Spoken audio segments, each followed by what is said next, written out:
Je vais vous poser une question. Quand nous avons un grand problème d'orgueil,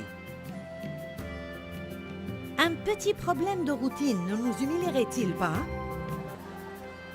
Oh Seigneur, j'ai besoin de toi. Seigneur, je ne suis rien sans toi. J'ai besoin de toi, aide-moi, Restez Seigneur. avec nous dans Jouissez de votre vie.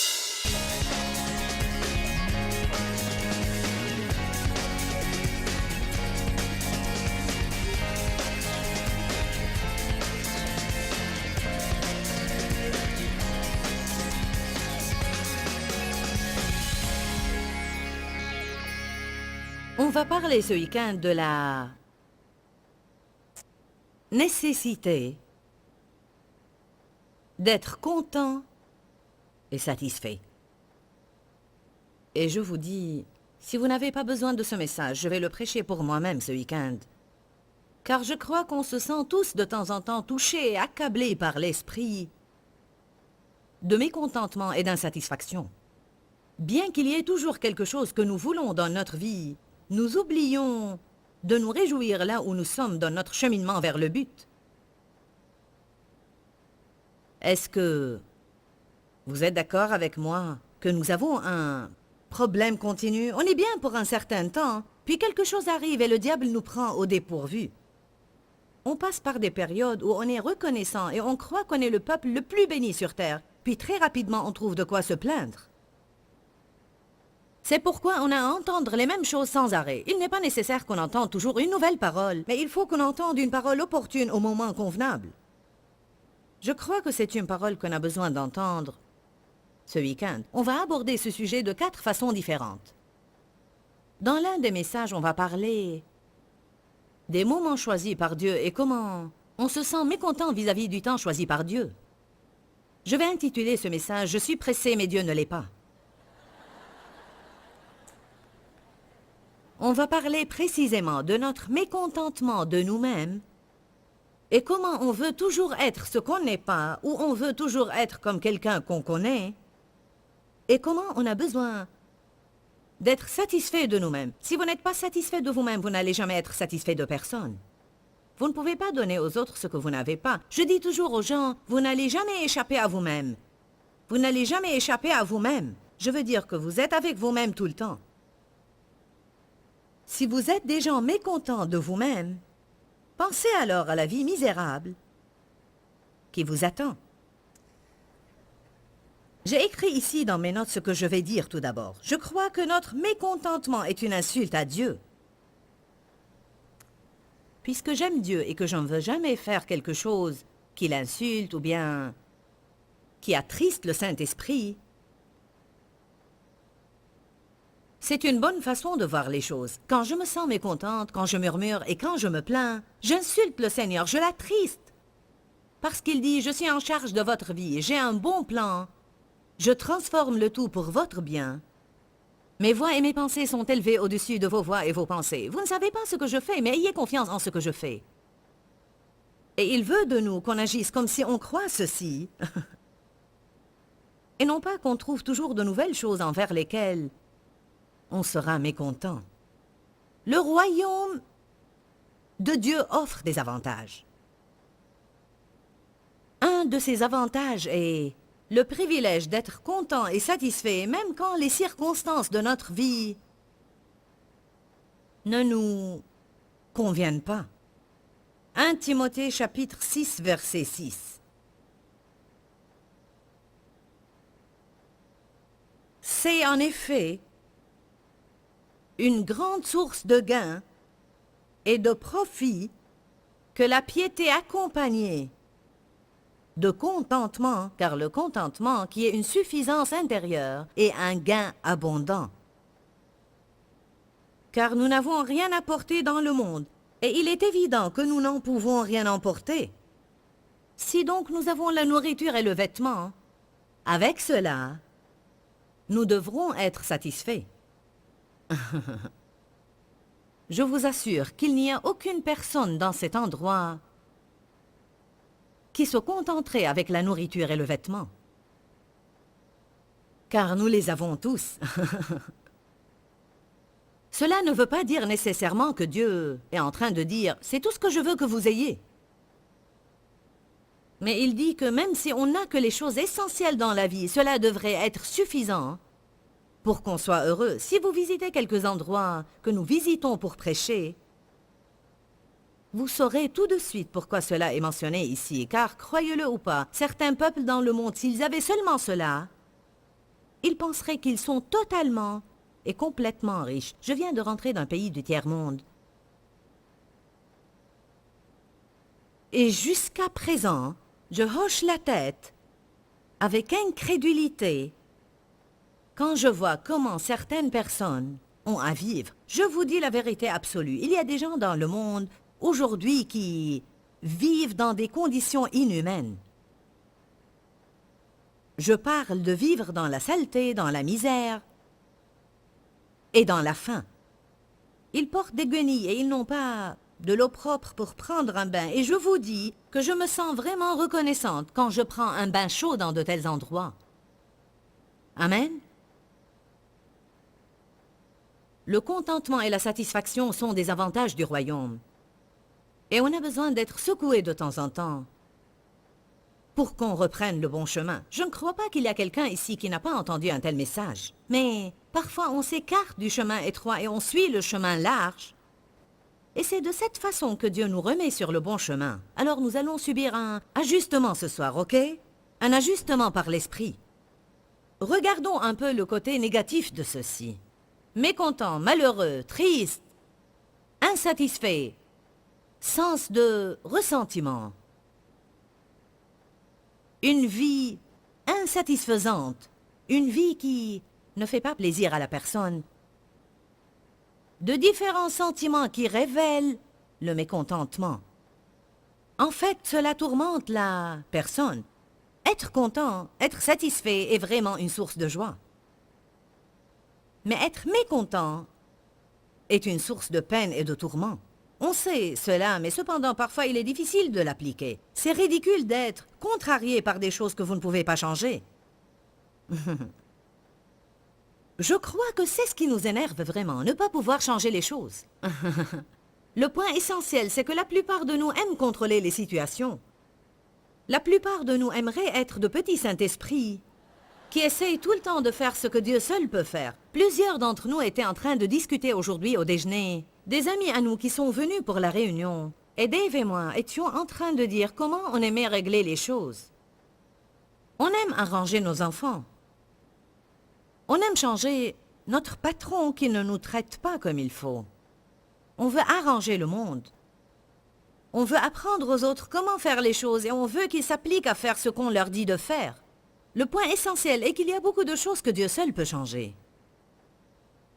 Au cours de tout cela, on a besoin d'apprendre à être content là où on est sur notre chemin vers le but. Car ce jour que je vis ne reviendra jamais. Une fois passé, il ne revient plus. Il est passé, passé, passé. Ce n'est pas étonnant que David ait dit « C'est la journée que l'Éternel a faite, je vais... » J'ai un sentiment que David s'est levé ce jour-là en se sentant mal.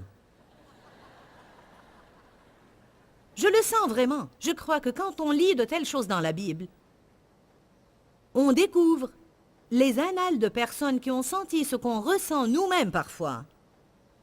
Et elles avaient à prendre une décision et faire une déclaration de foi, de ne pas vivre selon leurs sentiments. C'est ici la journée que l'Éternel a faite. C'est un luxe précieux que le Seigneur m'a donné, vivre et respirer. Encore un jour. Comment je vais vivre ce jour? Je vais le vivre dans l'allégresse et la joie. Et on sait tous que pour faire cela, on aura parfois à parler à nous-mêmes. Bien, regardons le côté positif. Le mot content veut dire être satisfait et résigné à vos circonstances. On n'aime pas cela tout de suite car on pense « je ne vais pas accepter ce qui se passe dans ma vie ». Personne ne dit qu'être content veut dire ne jamais vouloir changer. Évidemment, on veut tous voir des changements en nous-mêmes, dans nos finances, dans le monde entier et dans les gens qui nous entourent. Comment pourrais-je regarder le monde et dire « je suis satisfaite » ?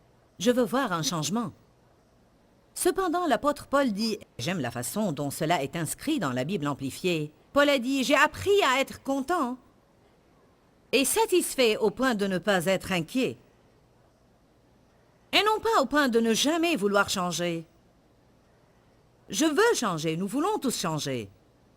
Mais satisfait au point de ne pas être inquiet, quel que soit l'état dans lequel je me trouve. Et je crois qu'on a à l'apprendre.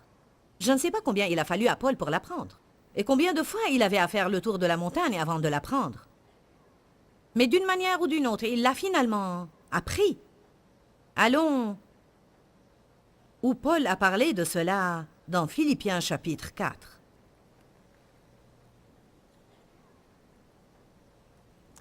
Une des caractéristiques de la chair, c'est que dès qu'on commence à parler d'être satisfait là où on est, elle veut piquer une crise.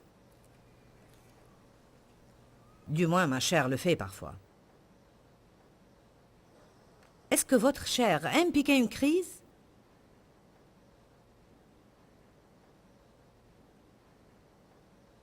Parfois, je me trouve face à des problèmes quand je ne veux pas en avoir. Je n'ai pas prévu de me lever et d'avoir un problème.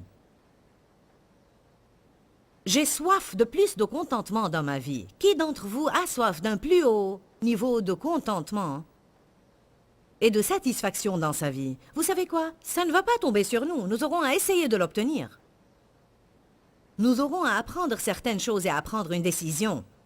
Je vais persévérer et découvrir comment être content. Et je suis totalement prêt à faire tout changement nécessaire pour atteindre un niveau plus profond de contentement et de satisfaction dans ma vie. Philippiens 4, verset 11. Ce n'est pas en vue de mes besoins que je dis cela. Paul disait dans le verset précédent, « Je suis content parce que vous m'avez envoyé une offrande. » Puis il ajoute après, « Ce n'est pas en vue de mes besoins que je dis cela. » Il a dit, « Ce n'est pas que j'avais besoin de quelque chose. Et puisque vous m'avez envoyé une offrande maintenant, je me sens content. J'étais content avant que vous me l'ayez envoyée. Parce que j'ai appris à être content et satisfait au point de ne pas être inquiet ou troublé, quel que soit l'état où je me trouve. Je sais vivre dans le dénuement, je sais vivre dans l'humiliation et dans la gêne, je sais aussi vivre dans l'abondance et je sais jouir de la postérité. En tout et partout, j'ai appris le secret. Dites tous, le secret. Paul, nous te prions de nous dévoiler ce secret. En tout et partout, j'ai appris le secret de m'accommoder à toutes les situations et à toutes les circonstances, que je sois rassasié ou que j'ai faim, que je connaisse l'abondance ou que je sois dans le besoin. Puis on arrive à l'écriture qu'on lit toujours hors de son contexte. Verset 13. « Je peux tout par celui qui me fortifie. Je suis prêt à tout faire et j'ai la force de faire quoi que ce soit par lui qui m'infuse une force intérieure. Je suis satisfait par la satisfaction de Christ. » Que veut dire prendre le verset hors de son contexte? Je crois qu'on prend parfois ce verset et on le cite aux gens en disant « Béni soit le Seigneur ». Si vous voulez vraiment avoir un ministère mondial, vous pouvez certainement l'avoir. Non, vous ne pouvez pas l'avoir si Dieu ne le veut pas. Il y a des dons et une grâce spéciale dans la vie des personnes et aucun d'entre nous ne peut aller au-delà de l'appel de Dieu sur sa vie. Chacun d'entre nous doit accomplir et achever ce que Dieu l'a appelé à faire, mais on ne peut pas dire à quelqu'un d'autre « je vais faire ce que tu fais ». Je peux tout par le Christ qui me fortifie. Même si j'ai très envie d'être un conducteur de louange, je ne vais pas pouvoir le faire. Ça ne va pas réussir. Au début de mon ministère, j'ai décidé non seulement de prêcher, mais de chanter aussi. Car j'ai cru que ce serait super de pouvoir prêcher et de pouvoir chanter. J'ai acheté une guitare et j'ai commencé à jouer. Mais vous voyez comme mes doigts sont petits et courts. Regardez, j'ai les doigts petits et courts. Peut-être quelqu'un d'entre vous a les doigts courts et il arrive à jouer de la guitare, mais moi, je n'ai pas pu le faire. Ça n'a pas marché. Quand j'étais à l'école, je n'ai jamais pu apprendre à lire la musique. Je ne pouvais pas du tout l'apprendre. Je n'étais pas intéressée au do, ré, mi, fa, sol, la, si, do. En fait, je n'aimais pas du tout dessiner ces petites choses avec des lignes et des petits cercles dessus. Quelle que soit la tonalité que j'utilisais pour chanter, j'étais à la marge. Alors, Peu importe combien je dis par jour, je peux tout par le Christ qui me fortifie, c'est une chose que je ne peux pas faire. Il ne faut pas qu'on tire une écriture hors de son contexte. Quand Paul a dit cette écriture, par la force de Christ, je peux tout faire, il voulait dire, je peux être content même quand je passe par de mauvaises circonstances. Et je peux aussi faire le bien quand je passe par de bonnes circonstances. Et il est important qu'on puisse faire les deux. L'année passée, Dieu m'a dit quelque chose que j'ai vraiment aimé. Il a dit, il y a deux tests différents que les gens doivent réussir concernant l'argent.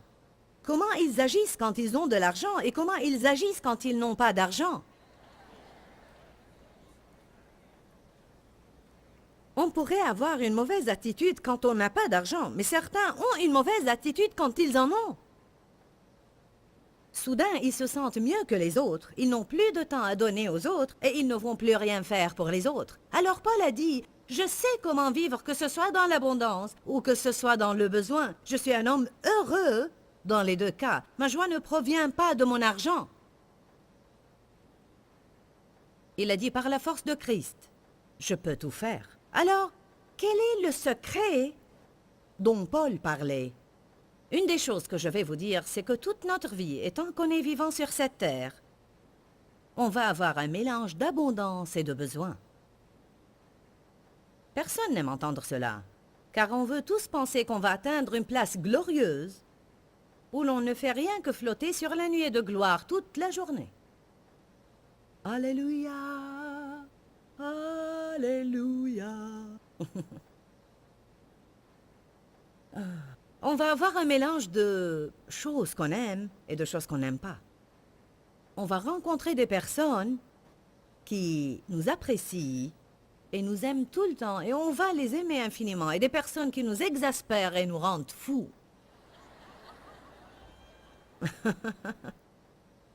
Amen.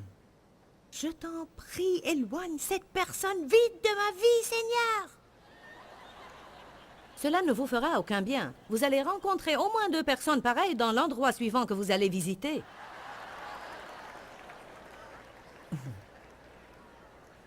Amen. J'ai lu cela dans Philippiens 4 et le Saint-Esprit m'a arrêté. Et ainsi, j'ai commencé à apprendre une partie du secret. J'étais en train de lire, Paul a dit, je suis content et satisfait que je sois dans le besoin ou l'abondance. Dieu m'a dit, c'est comme ça que je maintiens l'équilibre dans la vie de mon peuple. Quoi? Équilibre, c'est comme ça que je maintiens l'équilibre. Puis j'ai vu cela dans l'esprit. J'ai vu comme une balance dans laquelle vous mettez un peu de choses de ce côté, et elle tend vers ce côté, puis vous mettez un poids égal de l'autre côté pour atteindre l'équilibre. Mais si vous augmentez le poids ici, elle tend de nouveau vers ce côté. C'est toute une affaire de garder la même quantité de poids dans les deux côtés de la balance pour qu'elle reste en équilibre. Et vous savez, l'équilibre dans votre vie est extrêmement important. 1 Pierre 5,8 dit « Soyez bien équilibrés et sobres, car votre adversaire, le diable, rôde comme un lion rugissant, cherchant qui il dévorera. Et je vous dis, puisque nous sommes des êtres humains, formés d'une chair, qui n'est rien que de la poussière de la terre, et bien qu'on soit né de nouveau et qu'on ait une nouvelle nature, le péché ne disparaît pas, mais il continue toujours à nous attaquer et attaquer. Il se peut, en réalité, qu'on perde l'équilibre de notre vie. Et puisque nous avons cette nature-là, si tout dans notre vie va bien, soudain on devient comme ça, et notre attitude va vers le pire. Vous savez pourquoi? Parce que nous, les êtres humains, nous ne sommes pas Dieu. Et bien que son esprit soit en nous pour nous corriger et nous guider, on n'est pas capable par nous-mêmes de garder une bonne attitude si tout dans notre vie se fait tout le temps de la façon que nous voulons. Vraiment, très bientôt, on va se considérer mieux que tous les autres et on va commencer à dire « Ah, si seulement vous étiez aussi spirituel que moi ». Il faut qu'il y ait un certain péché dans votre vie, sinon vous n'auriez pas... Si seulement vous priez autant que moi, si vous alliez à la même église où je vais. Est-ce que vous m'entendez bien? Soudain, notre vie devient un désastre total. Et qu'est-ce qui nous équilibre de nouveau? Un problème. Je vais vous poser une question. Quand nous avons un grand problème d'orgueil, un petit problème de routine ne nous humilierait-il pas? Oh Seigneur, j'ai besoin de toi. Seigneur, je ne suis rien sans toi. J'ai besoin de toi, aide-moi Seigneur. Si tu ne m'aides pas, je ne sais pas ce que je vais faire. Puis une personne blessée arrive et vous raconte ses problèmes. Mon enfant a des problèmes et ceci et cela. Oh, alors on aura une compassion pour eux et on s'apitoiera sur eux. Mais quand tout va bien dans notre vie, on fait comme le pharisien. Je jeûne et je donne la dîme.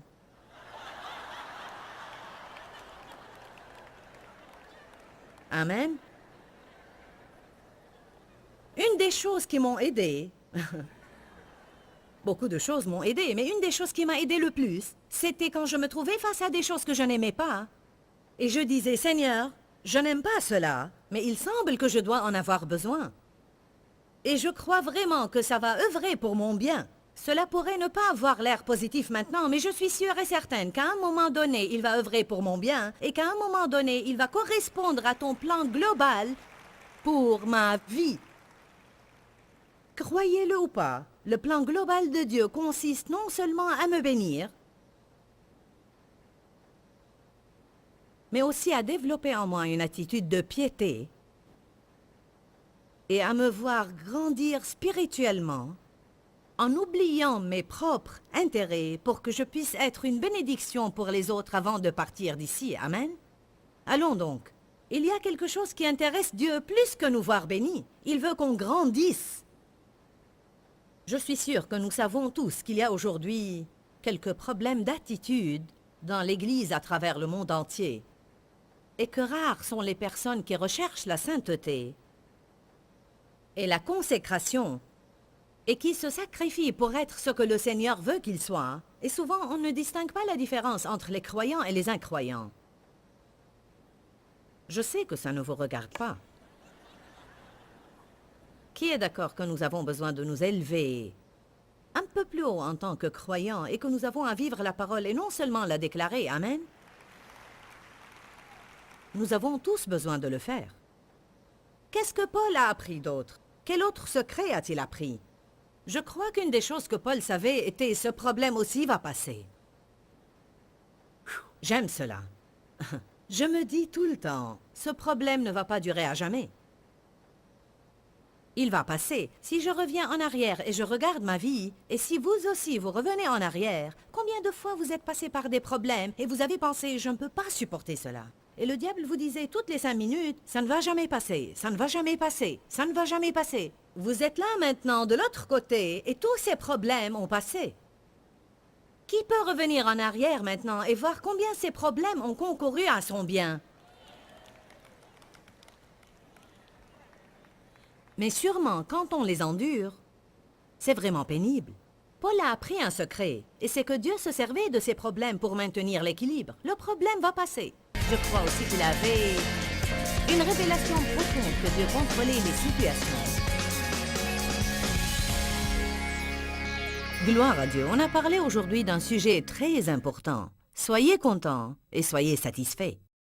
J'ai passé une longue période de ma vie sans être contente et sans être satisfaite. Et il est misérable de mener une telle vie. Je crois que j'en suis arrivée au point dont Paul parlait quand il a dit qu'il avait appris à être content et satisfait. C'est une chose que vous apprenez, une décision que vous prenez.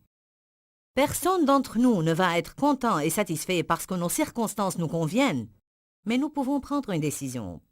Bon, faites attention, je parle d'une décision ici. Nous pouvons décider de nous contenter par ce que nous avons, sachant que Dieu va toujours suffire à nos besoins. Je ne sais pas par quelles circonstances vous passez maintenant. Je ne sais pas par quel genre de choses vous passez maintenant, mais je suis sûre que plusieurs d'entre vous passent par des choses extrêmement difficiles. Vous pourriez me dire, bon Joyce, comment pourrais-je être content? Comment pourrais-je être satisfait? Je ne vous dis pas que vous devez être satisfait jusqu'au point de ne vouloir aucun changement dans votre vie. Nous voulons tous voir un changement dans notre vie, mais je vous dis que c'est ici la journée que l'Éternel a faite. Il vous a donné cette journée. Ne la gaspillez pas. Pourquoi Seigneur, pourquoi? Dans ce livret, Joyce Meyer nous enseigne à travers la parole comment être délivré de la confusion. Pour obtenir ce livret gratuitement, écrivez-nous à Joyce Meyer, boîte postale 40095, 6300 Larnaca, Chypre. Ou bien visitez notre site web www.joycemeyer.org/fr.